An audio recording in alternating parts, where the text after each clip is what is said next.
خۆشەویستی خوا فەرمی صلى الله عليه وسلم من استطاع منكم أن يكون له خبء من عمل صالح فليفعل. صحيح الجامع. هەر کەسێک لە ئێوە لە توانایدا هەیە با کۆمەڵێک نهێنی کردەوەی چاکی نهێنی هەبێت بینی خۆی و خوای پەروەردگار بێت، هەڵیگرێ بۆ توێشویە بۆ قیامەتی، چونکە ڕیایتیان نییە، سمعە و ناودەرکردنی تیان نییە، تەنها لەبەر خاتری خوایە. ئەگونجێ ئەو نهێنیە، ئەو عیبادەتە نهێنیە خێر و سەدەقەیەک بێدەیکێتە دەستی فەقیر و هەژارێکەوە.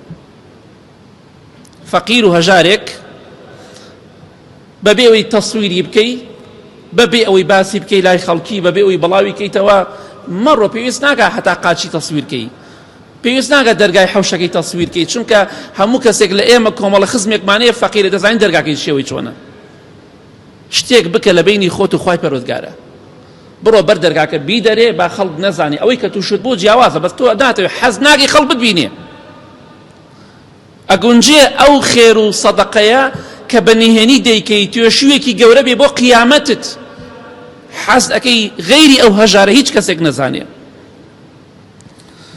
بەڵێ لە حەدیثێکی صحیح جامع صغیر هاتۆ خۆشەویستی خوا فەرمێ صلى الله عليه وسلم صدقة السر تطفئ غضب الرب. صدقە و خێری نهێنی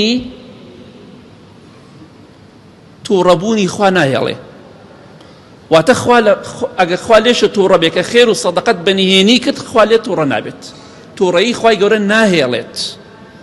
جا ئەگە پێت خۆشە تووڕەیی خوا، غەزەبی خوا لە کۆڵی خۆت بکەیتەوە، ڕزگارت بێ لێی، بە هەندێک خێر و سەدەقەت هەبێ نهێنی بێت.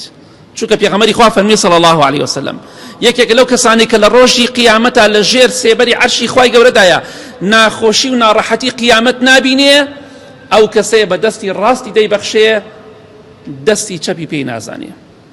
نەک بچی حەی کابرای فەقیری داماوبەری، شتێکت کرد لە بینی خۆت و خوای پەروەردگار بینێرە بۆ قیامەتت، ئەو کاتە ئینشاءڵڵا دەبینی چەندێ پاداشتی لەسەر وەرەگری.